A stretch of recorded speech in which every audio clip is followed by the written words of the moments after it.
Dixon, just thoughts on today's game?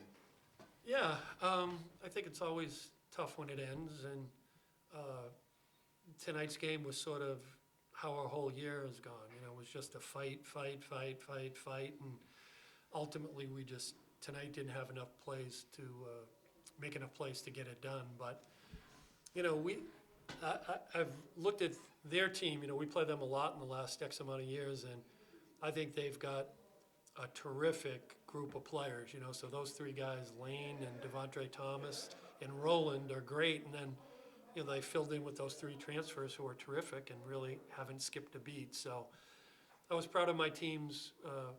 You know, we fought, we hung in there, and didn't quite have enough to get it done.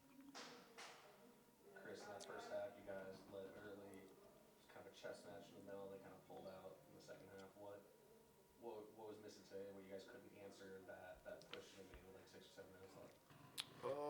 I just think we just didn't make shots in certain possessions that were key to just swinging the momentum of the game. Like Coach said, they just made a few more plays than us, and it is what it is, man. It's basketball. I mean, last time we were down there, it was down to the wire, and we made one more play than them, and today they just were able to make more plays than us. So. Chris, just looking back, I know it's tough now because it's fresh. Looking back at your career, I mean, you're one of the greatest players. I've covered Division II for a long time. You're one of the best, most complete players I've ever seen. Your thoughts about your time with the St. A's program and being a regional champ, getting to the Final Four, just everything, the whole mix? I mean, I think it's just a blessing that I even found myself in New Hampshire. I'm trying not to get emotional.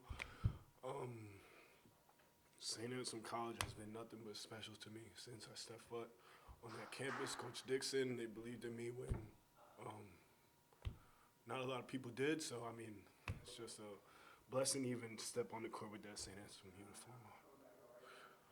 Miles will also ask you, these last 3 to 4 years you've been there, I know there's been COVID, there's been all sorts of stuff. They didn't have a season last year, but you are still a player that got to an Elite Eight, right? You were there at the Elite Eight. So your thoughts about, you know, what you've been through with this program that's been so successful? Definitely a heck of a journey. You know, ups, downs, lefts, rights. We've had challenges, we've had successes. You know, like Chris said, just really blessed to be able to be a part of all of it. And as much as it's part of St. Anselm, being around the guys, being around Coach, being around the seniors my freshman year, being around Chris's class, and now the class is under me. Just all those guys, everybody, they all make it really, really special. You know, we're proud of our program. It's like you can't, sort of what I said at the end, you're not going to win all of them. We've been to how many since I've been the coach? And 21. only won 2. It's hard.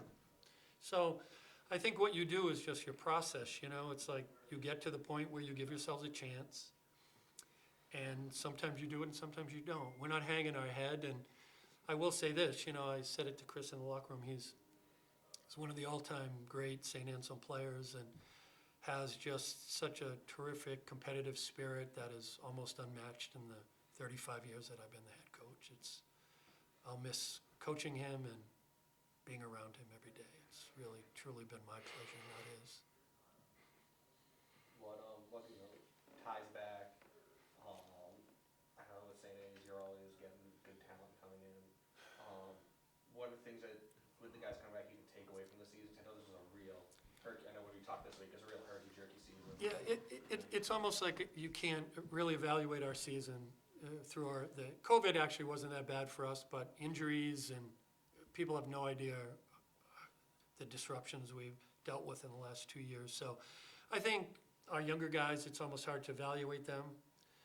And we know we have Miles and Ty coming back, and, you know, Owen filled in a position that he's not really shouldn't be playing, but he did a good enough job. And we have to replace our front court. So we've got a really big job ahead of us in recruiting, trying to replace Chris and Goose and Alonzo.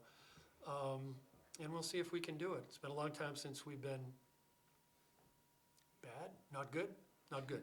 It's been a long time since we've been not good, so we're hoping that we can fill in Miles and Ty can sort of lead us forward.